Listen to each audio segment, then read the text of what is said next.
December 15th, 2019. My girlfriend looked at me with tears in her eyes and asked, "Why are you so cold?" I stared back at her without flinching and said, "I'm just learning from the best teacher." But who was this teacher that turned a warm-hearted man into someone who couldn't feel anything anymore? Before we jump back in, tell us where you're tuning in from, and if this story touches you, make sure you're subscribed because tomorrow I've saved something extra special for you. December 15th, 2019. My girlfriend looked at me with tears in her eyes and asked, "Why are you so cold?" I stared back at her without flinching and said, "I'm just learning from the best teacher." But who was this teacher that turned a warm-hearted man into someone who couldn't feel anything anymore? Let me take you back to where it all started. Growing up in Portland, Oregon, I was what you'd call an optimist. My name is Marcus Chen, and if you knew me back in high school, you'd remember me as the guy who always had a smile on his face. I believed in people. I believed that if you treated others with kindness and respect, they'd return the favor.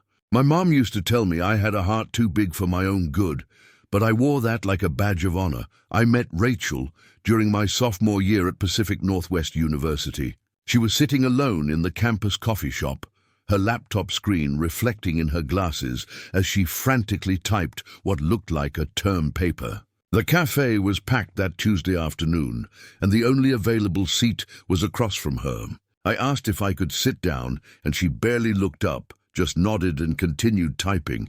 Most people would have taken the hint and stayed silent, but not me. I noticed she was drinking black coffee, and her hands were shaking slightly. "Rough day?" I asked. She finally looked up at me, her brown eyes exhausted. "You have no idea," she said. "I've got 3 papers due this week, my roommate just bailed on rent, and my car broke down this morning. Instead of just offering sympathy, I did what came naturally to me. I helped. Over the next few weeks, I proofread her papers, helped her find a new roommate through my campus connections, and even gave her rides when she needed them. I didn't expect anything in return. That's just who I was. Rachel and I became inseparable. She was different from anyone I'd ever met. She had this sharp wit, this intelligence that made every conversation feel like an adventure. By the end of that semester, we were dating. My friends warned me that I was moving too fast, that I barely knew her, but I didn't listen. I was in love, and when Marcus Chen loved someone, he gave them everything. The first year of our relationship was incredible. We'd stay up until 3 in the morning talking about our dreams. She wanted to be a journalist, traveling the world and telling stories that mattered. I was studying business, planning to open my own marketing firm. We talked about building a life together, maybe moving to Seattle after graduation, getting a small apartment with a view of the harbor. But somewhere around our 2nd year together, things started to shift. It was subtle at first. Rachel became distant. She'd cancel plans at the last minute, claiming she had to work on an article for the university newspaper. When we were together, she was often on her phone, texting people she'd describe as just classmates or sources for a story. I trusted her completely. That was my first mistake. One evening in November 2018, I planned a special dinner for our 2-year anniversary. I spent the entire afternoon cooking her favorite meal, homemade fettuccine alfredo with garlic bread, something my grandmother taught me to make. I set up candles on my small dining table, bought flowers, and even got us a bottle of wine I'd been saving for a special occasion. She was supposed to arrive at 7. By 8:30, she still hadn't shown up. No call, no text. I sat there watching the candles burn down, the pasta getting cold. At 9:15, she finally texted, "Sorry, something came up with the newspaper. Can't make it tonight." I didn't get angry. I told myself she was dedicated to her work, that it was one of the things I loved about her. I put the food in containers, blew out the candles, and went to bed. The next day, when I mentioned how disappointed I was, she barely apologized. "You're too sensitive, Marcus," she said. "It's just dinner. We can do it another time." That should have been a red flag, but I made excuses for her. I told myself she was stressed, that graduation was approaching, that she was worried about finding a job. I convinced myself that if I was just more understanding, more patient, things would get better. They didn't. By early 2019, the pattern was clear. Rachel would make plans with me, then break them. She'd promise to spend weekends together, then disappear to work on projects. When I tried to talk to her about it, she'd turn it around on me, saying I was being clingy or demanding too much of her time. My friends noticed the change in me. Tyler, my roommate and best friend since freshman year, pulled me aside one day in March. "Dude, you need to wake up," he said. "She's playing you. Everyone can see it except you." I got defensive. "You don't understand our relationship," I told him. "She's just going through a tough time. She needs my support." Tyler shook his head. "There's supporting someone, and then there's being a doormat. Right now, you're the latter." I stopped talking to Tyler about Rachel after that. In fact, I started distancing myself from all my friends. Rachel had become my entire world, and I couldn't see how unhealthy that was. Then came April 2019. Rachel told me she needed space to figure things out. She said she wasn't breaking up with me, just needed time to focus on herself. Like a fool, I agreed. I told her I'd wait for her, that I'd be there whenever she was ready. During those 2 months of space, I later found out she was seeing someone else. His name was Derek Hoffman, a graduate student in the journalism program. They'd been spending time together since January, and by April, they were practically dating, while I sat at home waiting for her to come back to me. I found out the truth in June, not from Rachel, but from a mutual friend who couldn't stand watching me be deceived anymore. The friend showed me photos from Derek's social media, pictures of him and Rachel at restaurants, hiking trails, and even a weekend trip to the coast. Pictures dated from months earlier, while Rachel and I were supposedly still together. When I confronted Rachel, she didn't even try to deny it. She sat across from me, in that same coffee shop where we'd first met, and said, "I didn't know how to tell you. Derek and I just connected, you know. He gets me in a way you never did." Those words cut deeper than any knife ever could. After everything I'd done for her, all the times I'd put her needs before my own, this was how it ended. I asked her why she didn't just break up with me if she was interested in someone else. She shrugged. "I guess I liked having you around. You were always so reliable, so available. It was comfortable. Comfortable. That's all I was to her. A safety net while she explored other options." I walked out of that coffee shop feeling like a completely different person. The optimistic, kind-hearted Marcus Chen, who believed in the goodness of people, had just learned his most valuable lesson. And that lesson came from the best teacher I could have ever had. Betrayal itself. But this was just the beginning of my education. The summer of 2019 was the darkest period of my life. I graduated from Pacific Northwest University with honors, but I barely remember the ceremony. My parents flew in from San Francisco to celebrate, took photos, went out to dinner, but I was just going through the motions. They could tell something was wrong, but I didn't have the energy to explain what had happened with Rachel. I moved back home for a few months while I searched for jobs. My childhood bedroom felt suffocating. The posters on the walls, the trophies from high school soccer, the photos of me smiling with friends, it all belonged to a different person. Someone naive. Someone stupid enough to believe that kindness and loyalty meant something. My mom tried to reach me. She'd knock on my door in the mornings, asking if I wanted to go for a walk or grab breakfast. I'd make excuses, say I had job applications to complete or calls to make. The truth was, I couldn't stand being around people who still believed the world was a good place. One night in July, my dad came into my room without knocking. He sat down on the edge of my bed and just looked at me. My dad, Robert Chen, wasn't the type for heart-to-heart conversations. He was a mechanical engineer who believed in solutions, not emotions. Whatever happened, he said, you need to deal with it and move forward. Sitting in this room isn't going to change anything. He was right, but not in the way he thought. I did need to move forward, but I was going to do it as a completely different person. In August, I got a job offer from a marketing firm in Denver, Colorado. Thompson & Associates was a mid-sized company with about 50 employees, and they wanted me to start as a junior marketing analyst. The salary wasn't amazing, but it was enough to get my own apartment and start fresh in a new city where nobody knew me. I accepted the position immediately. Denver was perfect for reinventing myself. I arrived on a Saturday morning, the Rocky Mountains visible in the distance, the air crisp and dry. My apartment was a small one-bedroom in the Capitol Hill neighborhood.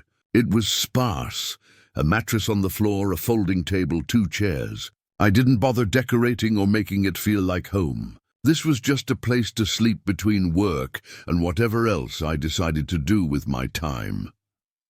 Starting at Thompson & Associates, I made a conscious decision about how I'd present myself. The old Marcus would have been friendly, asking co-workers about their weekends, offering to help with projects, organizing happy hours. The new Marcus kept his head down, did his work, and left exactly at 5 o'clock every day.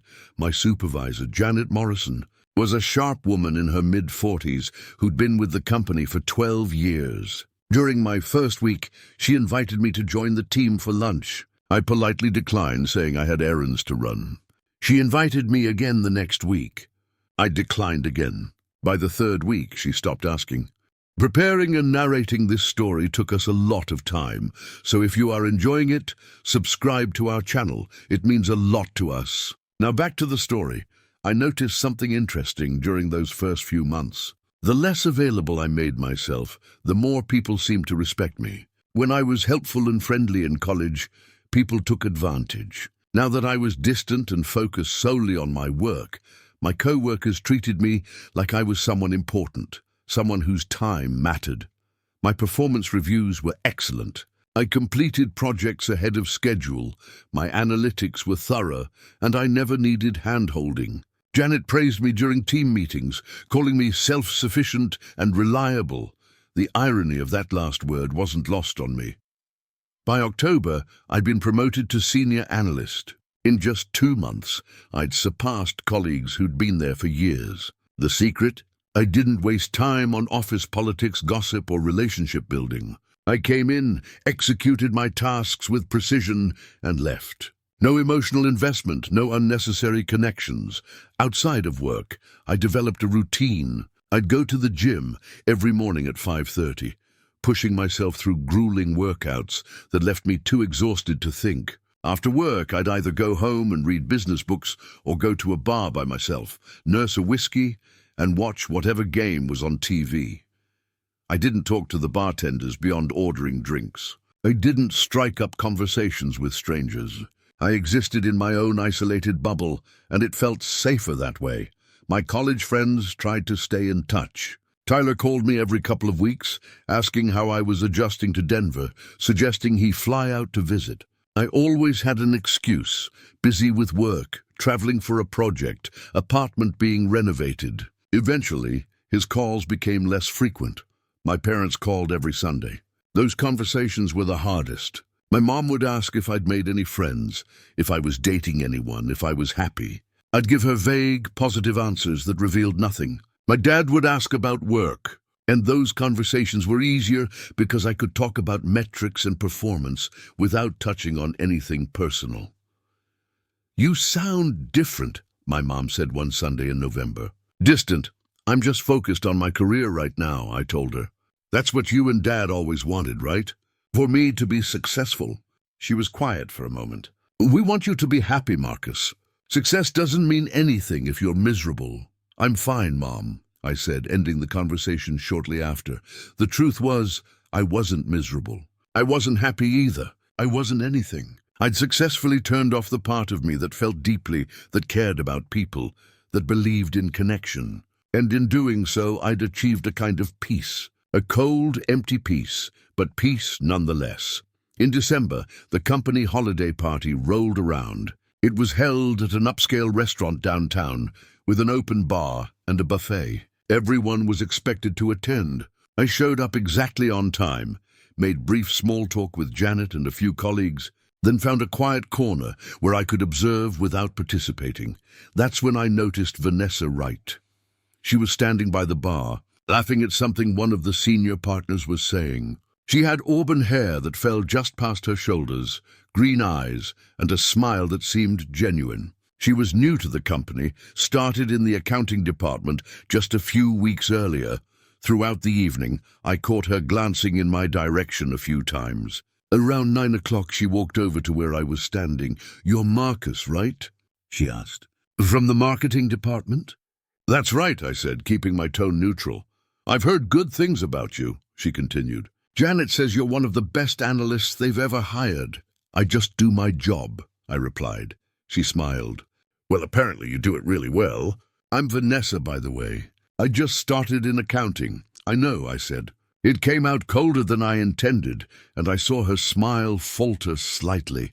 "Okay then," she said, clearly taken aback by my tone. "I'll let you get back to whatever you were doing." She walked away, and I felt nothing. No regret about being rude, no desire to call her back and apologize. The old Marcus would have been mortified. The new Marcus simply didn't care. What I didn't know then was that Vanessa Wright would become a crucial part of my story. Because 3 weeks later, she'd walk back into my life and refuse to take no for an answer. And she'd be the one to ask me that question on December 15th, the one that would force me to confront exactly what I'd become. But we're not there yet. January 2020 started like any other month. I had my routine, my systems, my walls firmly in place. But Vanessa Wright apparently didn't believe in reading social cues. It started small. I'd be in the break room getting coffee at exactly 7:45 every morning, and suddenly she'd be there too, making tea. The first few times I thought it was coincidence. By the 5th time I realized it was intentional. "Morning, Marcus," she'd say cheerfully, as if we were friends. I'd nod and leave without responding. But she kept showing up. Then she started leaving things on my desk. Small things. A sticky note with an interesting article about marketing trends. A chocolate bar with a note saying, "You look like you could use some sugar." A coffee from the shop down the street with my order written on it. How did she even know my order? I never told her. I threw the gifts away immediately, but they kept coming, my co-workers noticed. During a team meeting, one of the other analysts, Brad Peterson, leaned over and whispered, "Dude, Vanessa from accounting is totally into you. You should ask her out." "Not interested," I said flatly. Brad looked confused. "Why not?" "She's smart, pretty, and clearly likes you. What more do you want?" I didn't answer because the truth was complicated. I didn't want anything from anyone. Wanting things, caring about people, that's what got you hurt. That's what the best teacher had shown me. But Vanessa didn't give up. One Friday afternoon in late January, she caught me in the parking garage as I was leaving work. I was walking toward my car when I heard her voice. "Marcus, wait." I stopped, more out of surprise than anything else. She jogged up to me, slightly out of breath. "I need to talk to you," she said. "About what?" I asked, keeping my voice flat. "About why you're avoiding me like I have the plague," she said, her green eyes meeting mine directly. "Did I do something to offend you?" "Because if I did, I'd like to know so I can apologize." I almost laughed. Here was someone actually apologizing preemptively for something she didn't even do. It was so foreign to me now. "You didn't do anything," I said. "I'm just not interested in making friends at work." "Nothing personal, okay," she said slowly. "But see, I don't believe that." "Excuse me?" "I've been watching you, Marcus. And before you think that's creepy, I mean, I've been observing how you interact with people. You're not just not interested in making friends. You actively push people away. There's a difference." I felt a flash of anger. "You don't know anything about me." "You're right, I don't," she admitted. "But I'd like to. There's something about you that's different, and I'm curious about what made you this way." "This way?" I repeated. "What's that supposed to mean?" "Cold," she said simply. "You're cold, Marcus. I've seen you walk past co-workers without acknowledging them. I've watched you sit alone at lunch every single day. I've heard you turn down every social invitation without even considering it. So yeah, cold is the word I'd use." Her bluntness caught me off guard. Most people tiptoed around uncomfortable observations. Vanessa just put them out there. "Maybe I like being cold," I said. "Maybe it's better than being warm and getting burned." Something shifted in her expression. "Recognition, maybe." "Someone hurt you." "I'm leaving," I said, turning toward my car. "Coffee," she called after me. "Tomorrow morning, 10 o'clock at Stella's on 17th. Just one conversation. If after that you still want me to leave you alone, I will. I got in my car without responding, but as I drove away, I caught her reflection in my rearview mirror. She was still standing there, watching me leave. That night, I sat in my apartment with a glass of whiskey, telling myself there was no way I was meeting her for coffee. I didn't owe her anything. I didn't owe anyone anything. But Saturday morning at 9:45, I found myself getting dressed and heading out the door. I arrived at Stella's at exactly 10 o'clock. Vanessa was already there, sitting at a corner table with 2 cups in front of her. She saw me walk in and smiled. "You came," she said, sounding genuinely surprised. "I have 30 minutes, I said, sitting down across from her. "Then I'm leaving." "Fair enough." She pushed one of the cups toward me. "Black coffee, no sugar." I took a guess based on what you get at work. I took a sip. It was good coffee and she'd guessed correctly. "So why are you really here?" I asked. "What do you want from me?" Vanessa leaned back in her chair, studying me. Honest answer. I'm fascinated by people. Before I got into accounting, I actually studied psychology for 2 years. I changed majors, but I never lost that interest in understanding what makes people tick. "And you think I'm some kind of puzzle to solve?" "Maybe," she said. "Or maybe I just recognize someone who's protecting themselves from something. Because I've been there too." That made me pause. "What do you mean?" She took a sip of her tea before answering. "My senior year of college, I was engaged to someone I thought I'd spend my life with. His name was Andrew. We'd been together since freshman year, and he proposed right before graduation. I said yes immediately. I stayed quiet, unsure where she was going with this. We were planning a fall wedding," she continued. "I was looking at dresses. We'd booked a venue, sent out save the dates.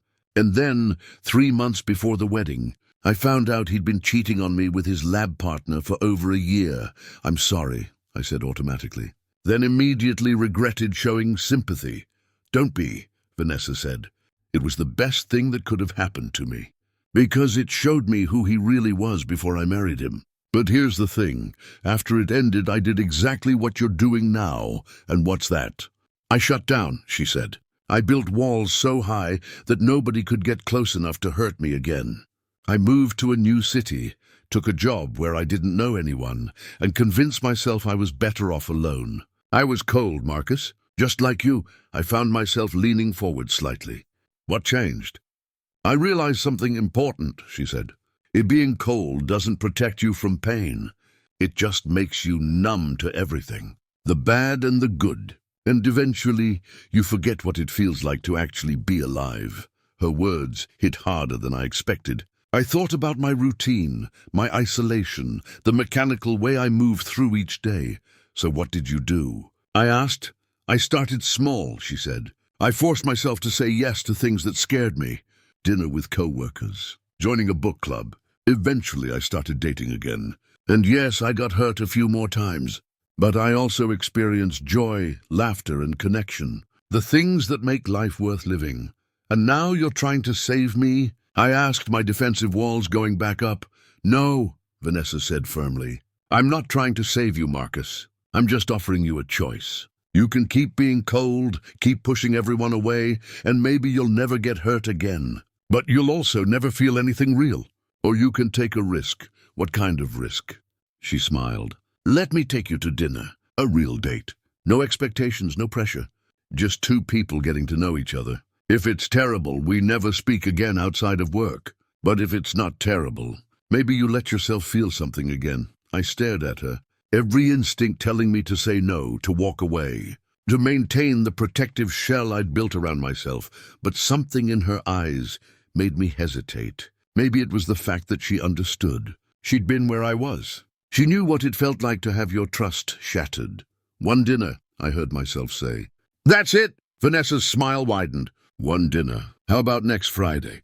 "Fine," I said, standing up. "I need to go. Marcus," she called as I headed for the door. I turned back. "Thank you for taking a chance." I left without responding, but as I drove home, I couldn't shake the feeling that I'd just made a decision that would change everything. For better or worse, I'd let someone get close enough to see the walls I'd built. And Vanessa right. I was beginning to realize was someone who knew exactly how to climb walls.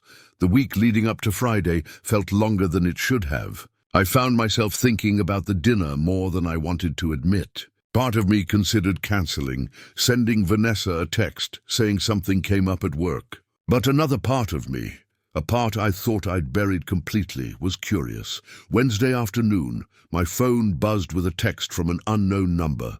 It's Vanessa. Got your number from the company directory. Hope that's not too creepy. Still on for Friday? I'm thinking that Italian place on Larimer Street, 7 p.m. I stared at the message for a full minute before responding. Fine, she replied immediately. Your enthusiasm is overwhelming. An emoji. I couldn't remember the last time someone had sent me an emoji. It felt almost childish, yet somehow it made me smirk. Just barely. Friday arrived faster than I expected. I left work at 5, went home, and stood in my closet trying to decide what to wear. This was ridiculous. It was just dinner. One dinner, and then I could go back to my normal life. I settled on dark jeans and a grey button-down shirt. Nothing too formal, nothing that suggested I was trying too hard. I arrived at Marcello's at 6:55. Vanessa was already seated at a table near the window, wearing a dark blue dress that complemented her auburn hair. She waved when she saw me, and I made my way over. You actually came, she said as I sat down. I was half convinced you'd bail. I said I'd be here, I replied. Right, but saying and doing are different things. You'd be surprised how many people commit to things they have no intention of following through on. A waiter appeared with menus and asked if we wanted drinks. Vanessa ordered a glass of Pinot Grigio. I ordered whiskey. Neat. Whiskey on a first date, Vanessa observed after the waiter left. Interesting choice. It's not really a date, I said. It's dinner. Semantics, she said with a smile. But okay, we'll call it dinner. We looked over the menus in silence. I found myself acutely aware of how awkward I felt, how out of practice I was at this. When was the last time I'd sat across from someone and actually tried to have a conversation that wasn't about work? So, Vanessa said, setting down her menu, ground rules. We're not allowed to talk about work, the weather, or any other boring small talk. Deal? What are we supposed to talk about then? Real things, she said. The things that actually matter. I'll start. What's something you used to love doing that you don't do anymore? The question caught me off guard. I took a sip of the whiskey the waiter had just delivered, letting it burn down my throat while I considered my answer. Soccer, I finally said. I played all through high school and college. Used to love it. Why'd you stop? I shrugged. Graduated. Got busy with work. The usual reasons. Those aren't reasons, Vanessa countered. Those are excuses. What's the real reason? I felt irritation flare up. Maybe I just didn't want to play anymore. Or maybe, she said gently, it reminded you of a time when you were happy, and being reminded of that was too painful. I set down my glass harder than intended. You don't know me well enough to make assumptions like that. You're right, she acknowledged. I'm sorry. That was out of line. The waiter returned to take our orders. I got the chicken parmesan. She ordered the mushroom ravioli. After he left, an uncomfortable silence settled between us. My turn, I said, deciding to shift the focus. What's something you're afraid of? Vanessa didn't hesitate. Becoming someone I'm not in order to avoid getting hurt again. I'm terrified that one day I'll wake up and realize I've built a life so safe, so controlled, that nothing in it is real anymore. Her honesty was disarming. Most people would have given a surface-level answer, spiders, heights, public speaking. But she'd gone straight to the core of something vulnerable. Is that why you moved to Denver? I asked, to avoid becoming that person. Partially, she said. I needed a fresh start, but I also needed to prove to myself that I could open up again, that I could trust people, even after everything that happened with Andrew. And has it worked? She tilted her head, considering. Some days are better than others. I still have moments where I want to shut everyone out, but I'm trying. That's the difference between where I was and where I am now. I'm actually trying. Our food arrived and we ate in relative silence for a few minutes. The chicken was good, seasoned well, the cheese perfectly melted. I caught Vanessa watching me a few times, but she didn't say anything. Can I ask you something? She said eventually. You're going to anyway, she smiled. Fair point. What happened to you? I know someone hurt you, but I don't know the details. And I'm not asking you to share if you're not ready. But I feel like I'm having a conversation with only half the picture. I debated shutting down, giving her a vague non-answer and changing the subject. But something about the way she'd been so open with me made me reconsider. Her name was Rachel, I said. We dated for almost 3 years in college. I thought she was the one. Turned out she was seeing someone else for months before we broke up, and I was too naive to notice. Vanessa nodded slowly. That's brutal. How'd you find out? A friend showed me photos. Rachel was posting about this other guy on social media while telling me she needed space to focus on herself. What did you do when you found out? I confronted her, I said, and she basically admitted that she kept me around because I was convenient, reliable. She used that exact word, reliable. Ouch, Vanessa winced. So you decided to become unreliable? I decided to stop being available for people who didn't deserve it, I corrected. There's a difference, is there? She asked. Because from where I'm sitting, it looks like you've shut out everyone, not just the people who don't deserve you. I felt my jaw tighten. You've known me for 2 months. You don't get to psychoanalyze me. You're right, she said again. I'm overstepping. It's a bad habit of mine. When I see someone struggling, I want to help, even when they haven't asked for it. We finished our meal with lighter conversation, books we'd read, movies we'd seen, places we wanted to travel, safe topics that didn't require vulnerability. When the check came, I reached for it, but Vanessa grabbed it first.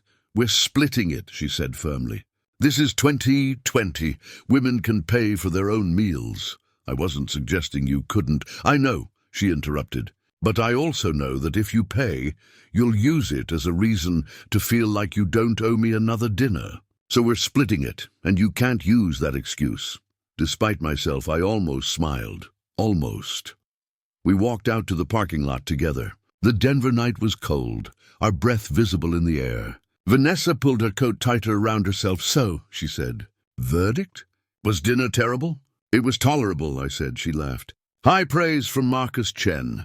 I'll take it, Vanessa, I said, stopping before we reached our cars. Why are you doing this, really? What do you get out of trying to befriend someone who clearly doesn't want to be befriended? She looked at me for a long moment, her green eyes serious. Because I see myself in you, Marcus. The version of me that was so scared of getting hurt again that I almost forgot how to live. And if I can help you avoid making the same mistakes I made, maybe all the pain I went through will have meant something. I'm not a charity case, I said. I never said you were, she replied. But everyone needs someone who refuses to give up on them, even when they've given up on themselves. She reached out and squeezed my arm briefly, then walked to her car. I stood there watching her drive away, feeling something I hadn't felt in months. Uncertainty. The cold, controlled world I'd built was starting to develop cracks. And Vanessa Wright was the earthquake causing them. Part of me wanted to patch those cracks immediately, rebuild the walls even stronger. But another part, that small, buried part, that still remembered what it felt like to connect with someone, wanted to see what would happen if I let them widen. Drove home that night knowing that one dinner had turned into something more complicated. Because Vanessa wasn't going to give up, and I wasn't sure I wanted her to anymore. The next few weeks were a strange dance between resistance and surrender. Vanessa didn't push for another official date, but she found ways to weave herself into my life. She'd text me articles she thought I'd find interesting. She'd accidentally run into me at the coffee shop near our office on Saturday mornings. She'd leave post-it notes on my desk with terrible jokes that I pretended not to find amusing. And slowly, against every instinct I had, I started responding. Not enthusiastically, not warmly, but I responded. A text back here, a brief conversation there, small concessions that felt monumental given how tightly I'd sealed myself off. In mid-February, she convinced me to join her and some co-workers for a trivia night at a bar in Lodo. I told myself I was only going because she'd asked me in front of other people, making it harder to decline without seeming rude. But the truth was more complicated than that. The trivia night was actually bearable. Our team came in second place, and I discovered that Vanessa knew an absurd amount about obscure history and classic literature. When we won a round about World War II, she high-fived me without thinking, and I didn't pull away. "You smiled," she said afterward, as we walked to our cars. "No, I didn't." "Yes, you did. When we got that question about the Battle of Midway right, I saw it. A real, genuine Marcus Chen smile. "You're seeing things," I said, but there was less edge in my voice than usual. "Maybe," she said. "Or maybe you're starting to remember what it feels like." By early March, we'd fallen into a routine. Friday nights became our standing dinner plans, though we never officially called them dates. We tried different restaurants around Denver. Thai food one week, a steakhouse the next, a hole-in-the-wall burger joint after that. We talked about everything and nothing. She told me about growing up in Austin, Texas, with 2 younger brothers who still called her weekly. I told her about my parents, about how my mom worried I'd turned into a stranger. "You should call her," Vanessa said one night over Indian food. "Your mom. Tell her you're okay." "I do call her. Every Sunday." "That's not what I mean," she pressed. "Call her and actually talk to her. Tell her what you've been going through. Let her in. She wouldn't understand. You'd be surprised what parents understand when you give them the chance." I changed the subject, but her words stayed with me. That Sunday, when my mom called, I stayed on the phone for over an hour. I didn't tell her everything, but I told her enough. About Rachel, about Denver, about trying to figure out who I was now. She cried, which made me uncomfortable, but she also thanked me for finally being honest with her. "I knew something was wrong," she said, "but I didn't know how to reach you. I'm glad you're finding your way back." After I hung up, I sat in my apartment feeling something I couldn't quite name. It wasn't happiness exactly, but it wasn't the familiar numbness either. It was something in between. March turned into April, and Denver started to warm up. Vanessa suggested we hike one of the trails in the foothills. I almost said no. Hiking felt too intimate, too much like something a couple would do. But I agreed anyway. We drove out to Mount Falcon on a Saturday morning, the sun bright in a cloudless sky. The trail was moderate, winding through pine trees, with occasional views of the city below. Vanessa talked most of the way up, telling me about a book she was reading about behavioral psychology. I found myself actually listening, asking questions, engaging in a way I hadn't with anyone in months. At the summit, we sat on a large rock overlooking the Denver skyline. The wind was cool but not unpleasant. "Thank you," Vanessa said suddenly. "For what?" "For trying," she said. "I know this hasn't been easy for you, letting someone in after what you went through. But you've been trying, and that means something. You're persistent," I said. "I'll give you that. Stubborn is the word my brothers use," she laughed. "But I prefer to be persistent." We sat in comfortable silence for a while. Then Vanessa spoke again, her tone more serious. "Can I tell you something? And you have to promise not to get weird about it. That's not a promising start to a sentence." She took a breath. "I'm falling for you, Marcus. I know we said these Friday dinners weren't dates, and I know you're still working through a lot of things. But I need you to know that this isn't just friendly interest for me anymore. It's become more than that." My entire body tensed. This was the moment I'd been subconsciously dreading. The moment when casual became serious. When I'd have to make a real decision about whether to keep the walls up or let them fall completely. "Vanessa," I started. "You don't have to say anything right now," she interrupted. "I'm not asking you to reciprocate or define what this is. I just needed to be honest about where I'm at, because pretending otherwise was starting to feel dishonest." We hiked back down in silence. I could feel the tension between us, the weight of her confession hanging in the air. When we reached the parking lot, she turned to me. "I'm not going to disappear just because I said that," she told me, "unless you want me to." "But I hope you don't." "I don't," I said, surprising myself with how quickly I answered. Her face brightened. "Yeah?" "Yeah," I confirmed. I need time to figure out what this is, what I'm capable of giving someone. Take all the time you need, she said. I'm not going anywhere. But over the next few weeks, something shifted in me. The walls I'd built so carefully were crumbling faster than I could repair them. I found myself looking forward to seeing Vanessa. I caught myself thinking about her at random moments during the workday. I even started playing soccer again, joining a recreational league that met on Wednesday nights, because she'd mentioned once that she wished I'd reconnect with things I used to love. The problem was, the more I felt, the more scared I became. Because feeling meant vulnerability, and vulnerability meant the possibility of pain.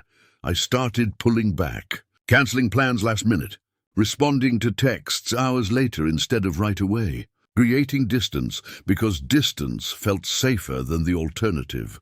Vanessa noticed immediately, but she didn't call me out on it at first. She just kept showing up, kept being patient, kept being herself until December 15th, 2019. We were supposed to have dinner that night, but I'd cancelled via text that afternoon, claiming I had a work emergency. It was a lie and we both knew it. Around 8 o'clock, there was a knock on my apartment door. It was Vanessa standing in the hallway with tears in her eyes. "We need to talk," she said. I let her in, my chest tight with anxiety. She stood in my living room, arms crossed, looking at me with an expression I couldn't quite read. "I can't do this anymore," she said quietly. "Do what?" "Watch you sabotage something good because you're afraid," she said, her voice breaking slightly. "I've been patient, Marcus. I've given you space. I've let you set the pace. But you're not moving forward anymore. You're running backward. I'm not—" "Yes, you are," she cut me off. "You're doing exactly what I did after Andrew. You're choosing loneliness over the risk of being hurt. And I can't stand by and watch you make that choice." "Then don't," I said, my old defenses kicking in. "Nobody asked you to save me. I'm not trying to save you," she shouted, and I'd never heard her raise her voice before. "I'm trying to love you, but you won't let me. You won't let anyone." The word love hung in the air between us, heavy and terrifying. She wiped her eyes, composing herself. "So I need you to make a choice, Marcus. Either you're willing to try, really try to let me in, or I walk away right now. Because I can't keep breaking my heart against your walls." I stood there frozen. Every fiber of my being was screaming at me to let her go, to maintain the safety of isolation. But another voice, quieter and nearly forgotten, was whispering something different. She waited, watching me struggle. Finally, she asked the question that would define everything. "Why are you so cold, Marcus?" I met her eyes, and for the first time in over a year, I let myself be completely honest. "Because I learned from the best teacher," I said. "I learned that caring about people gets you hurt, that trust is a weapon people use against you, that being vulnerable is the same as being weak. Rachel taught me that lesson perfectly. And what did that lesson cost you?" Vanessa asked softly. I looked around my sparse apartment, thought about the months of isolation, the friends I'd pushed away, the experiences I'd denied myself, the person I'd become. "Everything," I whispered. Vanessa stepped closer, her hand reaching for mine. "Then maybe it's time to learn a different lesson. One that teaches you that yes, love can hurt, but it can also heal. It can also make you feel alive again." I looked down at her hand in mine, feeling the warmth of her skin against my cold fingers. "I'm terrified," I admitted. "I know," she said. "So am I. But maybe we can be terrified together." And in that moment, standing in my empty apartment with Vanessa Wright looking at me like I was worth fighting for, I made a choice. Not to tear down all my walls at once, that would take time, but to stop building them higher. "Okay," I said. "Let's try." She smiled through her tears and I pulled her into a hug. It felt awkward and unfamiliar, but also right in a way I'd forgotten was possible.